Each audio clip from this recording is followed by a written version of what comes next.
اور اس کو پلانے کو کچھ نہیں ہوتا تھا. تو نہایت پرسکون اور آرام دہ ان کی رات گزری. صبح ہوئی تو ان کے شوہر نے کہا, ابو قبیشہ ان کا نام آتا ہے ان کے شوہر کا, تو انہوں نے کہا, حلیمہ اللہ کی قسم تم نے ایک بابرکت روح حاصل کی ہے.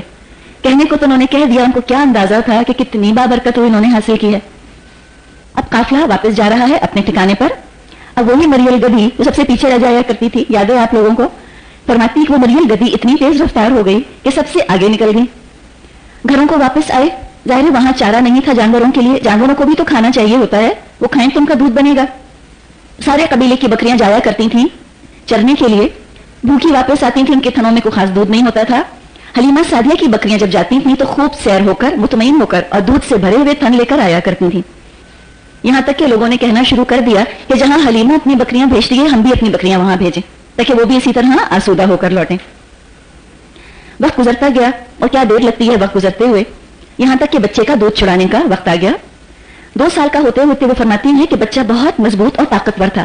ہوتی ہے نا بعض بچوں کی اٹھان بہت اچھی ہوتی ہے, تو بہت اسٹرانگ بونز, اسٹرانگ فزیک, صحت مند بچہ تھا. اس بچے کی وجہ سے حلیمہ سعدیہ فرماتی ہیں کہ ہمیں برکت اتنی ملی. اسی ان کا جو لقب ہے نا وہ سعدیہ ہے, مبارک, بہت خوبصورت نام ہے سعدیہ, برکت کے ساتھ مبارک. اور سعدیہ یا بنو سعد کے قبیلے سے چونکہ ان کا تعلق تھا اس لیے ان کو سعدیہ کہا گیا.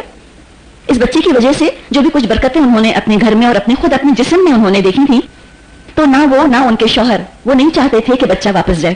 لیکن بہرحال ملانے کے لیے ماں کے پاس تو لے جانا ہوتا تھا.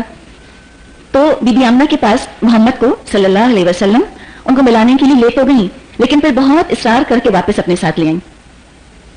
آپ کی عمر 4 یا 5 سال کی تھی. بنو سعد میں آپ رہ رہے تھے اور آپ اپنے ساتھیوں کے ساتھ کھیلا کرتے تھے. اتنے میں یہ ان کی روٹین تھا, بچوں کا ساتھ گئے ہیں اور کھیل رہے ہیں. اتنے میں کچھ بچے دوڑے ہوئے آئے حلیمہ کے پاس اور کہنے لگے کہ محمد قتل کر دیے گئے. اب وہ گھبرا کر گئی ہیں, جا کر دیکھا کہ نبی اکرم صلی اللہ علیہ وسلم بیٹھے ہوئے ہیں, لیکن چہرہ ان کا کچھ اترا ہوا ہے. یہ واقعہ صحیح مسلم میں حضرت انس رضی اللہ تعالیٰ عنہ سے مروی ہے.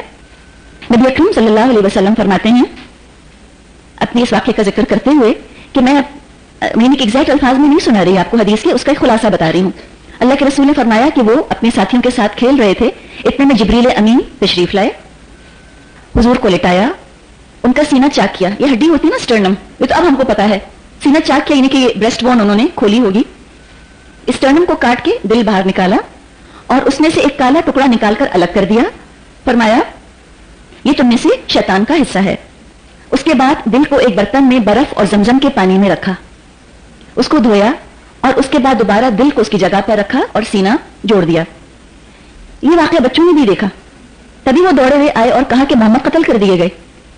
اور اسی پہ حضرت حلیمہ فرماتی ہیں کہ میں نے دیکھا کہ آپ کا چہرہ کچھ زرد اور کچھ اترا ہوا سا تھا. اب یہ واقعہ اس زمانے کے لوگوں کے لیے تو شاید بہت ہی ایک عجیب و غریب واقعہ ہو. آج کل کے انسان کے لیے کچھ مشکل نہیں یقین کرنا اس واقعے کے اوپر. اوپن ہارٹ سرجری تو کام پروسیجر بن کے رہ گیا ہے. سرجن دل کو ٹھیک بھی کر دیتے ہیں, اس کی ڈیفیکٹس دور بھی کر دیتے ہیں, دل ریپلیس بھی ہو جاتے ہیں. اور اسی طرح جب دل کو ریپلیس کرنا ہوتا ہے تو دل کو نکال کر برف اور سلائن سولوشن میں رکھا جاتا ہے. یہ جو زمزم کے پانی کا ذکر صحیح مسلم کی روایت ہے اس میں بھی ہے, لیکن برف کا ذکر مارٹن لنگز نے اپنی کتاب میں کیا ہے. اس نے کہا کہ برف بھی تھی اس کے اندر اور اس کے اندر زمزم کا پانی بھی تھا. اور زمزم کے بارے میں ہم جانتے ہیں کہ اس کے اندر سالٹ کنٹینٹ زیادہ ہے, تو سمجھے ایک طرح کا سلائن سولوشن ہو گیا. تو اسی طرح سے آج بھی دل رکھا جاتا ہے, آپ کا دل نبی اکرم صلی اللہ علیہ وسلم کا دل بھی اسی طرح رکھا گیا اس کے اندر. اور جس میں ڈاکٹرز کے ہاتھ اور ان کے آلات جو ہوتے ہیں, جو ان کے انسٹرومنٹس ہوتے ہیں, بالکل اسٹرائل ہوتے ہیں. تو بالکل اسی طرح سے فرشتے بالکل اسٹرائل ہوتے ہیں, پاک ہوتے ہیں. یہ ساری باتیں ہمیں ڈسکس کرنے کی ضرورت اس لیے پیش آتی ہے کہ بعض دفعہ اسکیپٹسزم آ جاتا ہے انسان میں. ہم کوئی واقعہ سن کر کہتے ہیں کہ یہ کیسے ہو سکتا ہے. تو صرف وہ جس کے دل میں شیطان کوئی ایسا خیال ڈال دے, تو پھر بعض دفعہ لوگ کوشش کرتے ہیں کہ ذرا سائنٹیفک اینگل سے اس کو ایکسپلین کر دیں, ورنہ سائنس ایکسپلین کرنے کی ضرورت نہیں ہے. جو اللہ کسی بھی چیز کے بغیر سب کچھ ہمارے اعضاء بنا سکتا ہے, تو اس کے لیے کون سی بڑی بات ہے کہ اس طرح کسی بچے کو لٹا کر اس کا دل پاک کر دیا جائے. جب انسان یہ کام کر لیتے ہیں, دل بدل دیتے ہیں, تو اللہ کے لیے کون سا مشکل ہے دل کو ڈیفیکٹ دور کر دینا. جب یہ واقعہ پیش آیا تو حلیمہ سعدیہ کو ڈر محسوس ہوا اور انہوں نے جا کر آپ کو حضرت آمنہ کے حوالے کر دیا. 6 سال کی عمر تک آپ اپنی والدہ کے پاس رہے. کچھ عرصے کے بعد بی بی آمنہ نے یثرب جانے کا ارادہ کیا. یثرب دراصل مدینے کا پرانا نام ہے. مدینہ تو بعد میں پڑا جب نبی اکرم صلی اللہ علیہ وسلم وہاں آ کر آباد ہو گئے. اس سے پہلے اس کو یثرب کہا جاتا تھا. وہاں پر ان کے شوہر کی قبر تھی. اس لیے کہ وہیں پہ انتقال ہوا تھا نا حضرت عبداللہ کا. تو انہوں نے سوچا اپنے شوہر کی قبر پر میں جاؤں. تو عبد المطلب، ام ایمن اور محمد صلی اللہ علیہ وسلم کو ساتھ لے کر اپنے شوہر کی قبر کی زیارت کے لیے گئیں. واپسی میں بیمار ہوئی اور ابوا کے مقام پر ان کا انتقال ہو گیا. عبد المطلب پہلے ہی عبداللہ کے بیٹے سے بہت محبت کرتے تھے.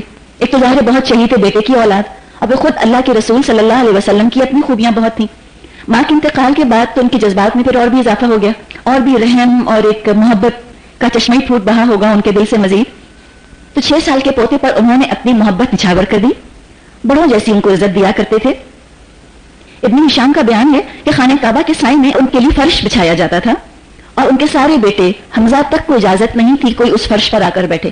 فرش یعنی کہ کوئی اسپریڈ بچھایا جاتا تھا نا وہاں پر، لیکن ننھے محمد جب تشریف لاتے تو اسی پر بیٹھتے، اور جب چچا ان کو وہاں سے اتارنے کی کوشش کرتے دادا فرماتے کہ نہیں اس کو میرے اس بیٹے کو چھوڑ دو، بخدا اس کی شان نرالی ہے. پھر حضور کی پیٹھ سہلاتے رہتے اور ان کو دیکھ دیکھ کر خوش ہوتے رہتے تھے. جب نبی اکرم صلی اللہ علیہ وسلم کی عمر 8 سال ہوئی تو اتنے محبت کرنے والے دادا کا سایہ بھی سر سے اٹھ گیا. اب آپ یہ دیکھیے اتنی چھوٹی سی عمر ہے، ٹینڈر ایج ہے نا، 8 سال کیا عمر ہوتی ہے. اس میں پیدائشی ہوئی بن باپ کے، اس کے بعد ماں سے اتنے سے دور تو رہے نا جب حلیمہ سعدیہ کے پاس رہے، جب ماں کے پاس تھوڑے ہی دن رہے تو ماں بھی چلی گئی. اس کے بعد دادا نے اپنے پاس رکھا، دادا کا انتقال ہو گیا. تو 3 محبت کرنے والی ہستیوں سے اتنی چھوٹی سی عمر میں محروم ہو گئے. اگر آج کسی کے ساتھ ایسا واقعہ پیش آئے تو لوگ کتنا ترس کھاتے ہیں، اور وہ شخص خود بھی سیلف پٹی کا شکار ہو جاتا ہے، بہت خود کو مظلوم سمجھتا ہے. اپنی شخصیت کے اندر کوئی کمی، کوئی کوتاہی، کوئی انڈر کانفیڈنس رہ جائے، اس کا سارا الزام اس بات پر ڈال دیا جاتا ہے کہ بیچارہ یتیم دوسروں کے سہارے پر پلا ہے نا، تبھی تو شخصیت ٹوٹی پھوٹی ہے. یہ عام ایک بات کہہ دی جاتی ہے. تو یہاں ذرا سا رک کر ہم ایک بات سمجھ لیں. سمجھنے کی بات یہ ہے کہ اللہ کے سوا سب غیر ہیں، سب دوسرے ہیں. وہ اپنے والدین کے ہاتھوں بھی پلتا ہے، وہ دوسروں کے ہاتھوں ہی پل رہا ہے. اللہ سب سے بڑھ کر اپنا ہے. اللہ نہ مرتا ہے نہ ساتھ چھوڑتا ہے. ماں باپ چاہے کتنا بھی خیال رکھنے والے کیوں نہ ہوں، ہر وقت ہر جگہ نہ بچے کو دیکھ سکتے ہیں اور نہ بچے کو سنبھال سکتے ہیں. اللہ ہر پل ساتھ ہوتا ہے اور نگرانی کرتا ہے. تو جو بچے ماں کی گودوں میں بھی پلیں گے، کبھی کوئی ماں یہ نہ سوچے کہ ہم نے بچا لیا اپنے بچے کو. ہم سب جانتے ہیں کہ کتنے مواقع ایسے آئے ہیں بچوں کے ساتھ کہ اللہ ہی نے بچایا. گودوں سے بچے گر پڑتے ہیں ماں کے اور مر جاتے ہیں. تو اللہ ہی کیا ہے، جو بھی کچھ فیصلہ ہوتا ہے اللہ کے اختیار میں ہے. ساتھ تو اللہ ہوتا ہے، اللہ ہی دیکھ بھال کرتا ہے. بڑی مشہور کہاوت ہے کہ والدین تدبیر کے ساتھی ہوتے ہیں، تقدیر کے نہیں. والدین قسمت کے آگے بے بس ہو جاتے ہیں، قسمت کا لکھا نہیں پلٹ سکتے، جبکہ اللہ تو قسمتوں کا لکھنے والا ہے. تدبیر بھی اللہ کی ہے اور تقدیر بھی اللہ ہی کے ہاتھ میں ہے. لہذا وہ سب کے پالنے کا، سب کے کھانے کا بندوبست کر دیتا ہے. ہمارا دراصل اپنا کام کرنے کا یہ ہے کہ کبھی دوسروں کے اوپر اتنا ترس کھانے کی ضرورت نہیں. رحم دلی اور بات ہے، ترس اور چیز ہے. رحم کا تقاضا تو یہ ہے کہ جو کچھ کیا جا سکے وہ کر دیا جائے ایسے بچوں کے ساتھ، لیکن ترس کھا کھا کر ان کی شخصیت کو توڑ پھوڑ کر رکھ دینا، خود بھی بیچاروں کو کہنا، اور ترس کسی کو نہیں اچھا لگتا. مظلوم بنا رہنا کسی کو اچھا نہیں لگتا. ہر ایک چاہتا ہے کہ جیسے اوروں کے بچے ٹریٹ ہو رہے ہیں ہم بھی ایسے ہی ٹریٹ ہوں. تو یتیموں کو اچھا نہیں لگتا کہ ان کو یتیم یتیم کہا جائے ہر وقت. آپ ان کے ساتھ اچھا سلوک کریں. تبھی اللہ کے رسول صلی اللہ علیہ وسلم نے فرمایا کہ یتیم کے سر پر ہاتھ پھیرنے سے گناہ جھڑتے ہیں، اور جتنی یتیم کے سر پر بال ہوتے ہیں اتنی ہی نیکیاں ملتی ہیں. اسی قسم کی حدیث ہے نا، ہو سکتا ہے میں کچھ معنوں کے اندر فرق کر رہی ہوں، لیکن بات کیا ہے کہ جب تم 2 بچے کھڑے دیکھو، قدرتی طور پر انسان کا ہاتھ اپنے بچے کی طرف پہلے بڑھتا ہے. تو اس چیز کا احساس دلانے کے لیے کہ وہ یتیم لیفٹ آؤٹ نہ فیل کرے، وہ نہ کہیں خود پر ترس کھانے لگے، تم اس کے سر پہ بھی ہاتھ پھیرو اور اپنے بچے کے سر پر بھی ہاتھ پھیرو. تو بات یہ ہے کہ خود انسان کبھی ایسا نہ سوچے ان کے بارے میں، بیچارہ بنا کے نہ رکھے، اور نہ وہ کہیں خود کو بہت بیچارہ سمجھیں یا بہت نیگیٹو کوئی ایک پرسنالٹی اپنی ڈیولپ کریں. نبی اکرم صلی اللہ علیہ وسلم کو دیکھ لیں، سب کچھ ان کے اوپر بیتا، مگر اتنی مکمل، اتنی خوبصورت، اتنی پازیٹیو شخصیت اور کس کی ہوگی؟ اچھے والدین رکھنے والوں کی شخصیت ایسی نہیں ہوتی جیسے کہ ہمارے نبی کی شخصیت تھی. پیدائشی یتیم، پھر ماں بھی چلی گئی، پھر دادا بھی چلے گئے. نہ صرف یہ کہ خود بہت ان کی پازیٹیو شخصیت، بلکہ ساری دنیا کی یہ خوشیاں بکھیر گئے نا. تو بس بات یہ ہے کہ ہر یتیم کے لیے اس میں سبق ہے. کوئی شخص یتیم ہو سکتا ہے، بے سہارا نہیں ہو سکتا. جو خود کو بے سہارا سمجھتے ہیں وہی خود پر ترس کھاتے ہیں. جن کو پتا ہوتا ہے کہ میرے ماں باپ بھی میرا سہارا نہیں بن سکتے. توکل علی اللہ یہی تو ہے, توکل اللہ پر. عبد المطلب کی جب وفات ہوئی تو وہ اس وقت وصیت کر گئے تھے کہ محمد کی کفالت ابو طالب کریں گے. ابو طالب عبداللہ کے سگے بھائی, فاطمہ کی اولاد. جب نبی اکرم صلی اللہ علیہ وسلم کی عمر مبارک تقریباً 12 سال ہوئی, ابو طالب آپ کو ساتھ لے کر تجارت کے لیے بصرہ کی طرف گئے. مکے کی تجارتی قافلے اکثر بصرہ جاتے رہتے تھے اور وہاں سبھی کو اس بات کا علم تھا کہ یہاں پر ایک راہب رہتا ہے, بحیرہ اس کا نام ہے. یہ بحیرہ راہب بس اپنے ہی موناسٹری کے اندر رہتا تھا, اپنے راہب خانے کے اندر رہتا تھا, کوئی آئے کوئی جائے, کسی سے ملاقات کے لیے باہر نہیں نکلا کرتا تھا. جب نبی اکرم صلی اللہ علیہ وسلم کو لے کر وہاں ابو طالب تشریف لے گئے تو پہلی دفعہ بحیرہ اپنے راہب خانے سے باہر آیا. اس واقعے کو بھی تفصیل سے مارٹن لنگز نے لکھا ہے اپنی کتاب محمد میں. وہ لکھتا ہے کہ اس نے بحیرہ نے سب کو, پورے قافلے والوں کو دعوت دی کہ تم آ کے میرے ساتھ کھانا کھاؤ. تو وہ سب لوگ چلے گئے اور نبی اکرم صلی اللہ علیہ وسلم کو سامان کی نگرانی کے لیے اپنے سامان کے پاس چھوڑ گئے. اس نے آ کر پوچھا, جب وہ پہنچے وہاں پر تو بحیرہ نے ایک ایک کی شکل دیکھی اور کہا کہ تم سب آ گئے ہو؟ انہوں نے کہا ہم سب آ گئے ہیں. اس نے کہا واقعی تم کسی کو چھوڑ کر تو نہیں آئے؟ انہوں نے کہا نہیں, ہم نہیں کسی کو چھوڑ کر آئے, بس ایک چھوٹا بچہ ہے, ہم اس کو چھوڑ آئے ہیں. اس نے کہا اس بچے کو لے کر آؤ. جب نبی اکرم صلی اللہ علیہ وسلم کو لے کر آئے تو ان کی صفات کی بنا پر پہچان گیا.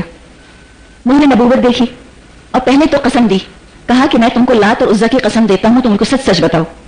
تو نبی اکرم نے فرمایا کہ میں لات اور عزا کی قسم نہیں کھاتا, میں یہ قسم نہیں کھاؤں گا, کوئی اور قسم, اللہ کی قسم بس کھا سکتا ہوں.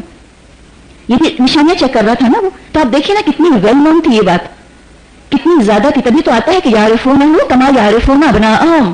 اے نبی, یہ عیسائی اور یہودی آپ کو ایسے پہچانتے ہیں جیسے اپنے بیٹوں کو پہچانتے ہیں. اتنی آپ کی صفات عام ان کی کتابوں میں لکھی ہوئی تھی. پھر اس نے یہ بھی کہا کہ جب یہ تم لوگ آ رہے تھے, جب یہ قافلہ آ رہا تھا تو پیچھے جتنے بھی درخت تھے وہ سجدے میں گر رہے تھے اور وہ نبی کے علاوہ اور کسی کو سجدہ نہیں کرتے. واللہ عالم اس روایت کی بھی سند کوئی نہیں لکھی گئی اس کے اندر, لیکن یہ ایک روایت آتی ہے, بس روایت کی حد تک ہی آپ لوگوں کو سنا دیا. پھر اس نے پوچھا کہ اس بچے کا باپ کون ہے؟ تو انہوں نے, ابو طالب نے کہا ہوگا کہ میں ہوں. تو کہنے لگے نہیں, اس کا باپ کون ہے؟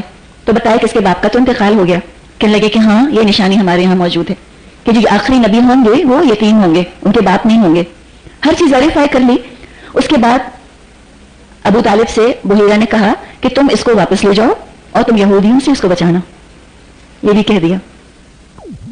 جب نبی اکرم صلی اللہ علیہ وسلم کی عمر 15 برس ہوئی تو قریش اور قیس کے درمیان, ایک قیس قبیلہ تھا, ان دونوں کے درمیان ایک جنگ چھڑ گئی.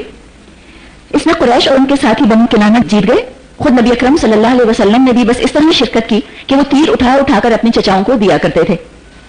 یہ جنگ حرم میں ہوئی اور حرام مہینوں میں ہوئی, جبکہ منع تھی, نہ حرم میں وہ جنگ کر سکتے تھے نہ حرام مہینوں میں جنگ کر سکتے تھے. چونکہ دو حرمتیں چاک ہو رہی تھیں, دو حرمتیں ٹوٹ رہی تھیں. اور فجر کہتے ہیں نا کسی چیز کو پھاڑ دینے کے لیے, کسی چیز کو توڑ دینے کے لیے, چونکہ دو حرمتیں اس کے اندر ٹوٹی تھیں, اس جنگ کا نام جنگ فجار رکھ دیا گیا. 4 سال یہ جنگ چلی. اس جنگ کے بعد ایک واقعہ پیش آیا کہ ایک شخص مکے آیا تجارت کے غرض سے. آس بن وائل نے کچھ سامان اس شخص سے خریدا لیکن پیمنٹ نہیں کی. اب وہ لوگوں کے پاس گیا, لوگوں سے مدد مانگی, لیکن ان کے ہاں تو آپ جانتے ہیں جو قبائلی عصبیت تھی, جو قبائلی پریجڈس تھا ان کے ہاں, کہ وہ اپنے ہی قبیلے والوں کی مدد کرتے تھے, چاہے وہ سچ کہتے ہوں چاہے جھوٹ کہتے ہوں, صحیح کریں غلط کریں. ان کی لائلٹی وفاداری کا یہی حال تھا. کسی نے اس کی مدد نہیں کی. جو مکے سے باہر کا آیا ہوا شخص تھا, اس نے پہاڑی پر چڑھ کر چند اشعار کہے جس میں کہ اپنی مظلومیت بیان کی. اس پر زبیر, یہ حضور کے سگے چچا عبداللہ کے سگے بھائی, زبیر نے کوشش کر کے لوگوں کی توجہ اس معاملے کی طرف دلائی. اس کے بعد قریش کے چند قبائل جمع ہوئے, بنی ہاشم, بنی مطلب, بنی اسد وغیرہ. یہ لوگ ایک شخص عبداللہ بن جزعان تیمی کے گھر پر جمع ہوئے اور ان لوگوں نے طے کیا کہ جو بھی مظلوم ہوگا ہم اس کی مدد کریں گے. یہ بہت بڑا انقلاب تھا ان کی اپنی ذہنی اور نفسیاتی ساخت کے اندر. بہت میجر چینج ان کی سائیکالوجی میں کہ وہ قبائلی عصبیت سے نکل آئے. یعنی کہ مظلوم ہونا ایک کرائٹیریا بن گیا کہ جو مظلوم ہوگا اس کی مدد کریں گے ارسپیکٹو کہ ہمارے قبیلے سے ہے یا نہیں ہے. یہ بہت بڑی تبدیلی ہے اگر آپ دیکھیں اس وقت کے ماحول کو. یہ جو معاہدہ طے پایا اس کو حلف الفضول کہا جاتا ہے. اس میں خود نبی اکرم صلی اللہ علیہ وسلم بھی شامل تھے. رسالت ملنے کے بعد آپ فرماتے تھے اس عہد و پیمان کے لیے مجھے اسلام کے دور میں بھی بلایا جاتا تو میں ضرور شامل ہوتا. یعنی کہ اتنی اعلیٰ بات, اتنی عمدہ بات اس کے اندر طے کی گئی کہ زمانہ اسلام بھی کہ میں بھی اگر کوئی ایسی بات ہوتی تو میں ضرور جا کے اس میں شامل ہوتا. یعنی کہ رسالت سے پہلے ہی آپ کے اندر وہ تمام اعلیٰ عمدہ اخلاقی صفات انصاف پسندی، سچائی کی مدد کرنا، یہ تمام کوالٹیز آپ میں پہلے ہی سے پائی جاتی تھیں.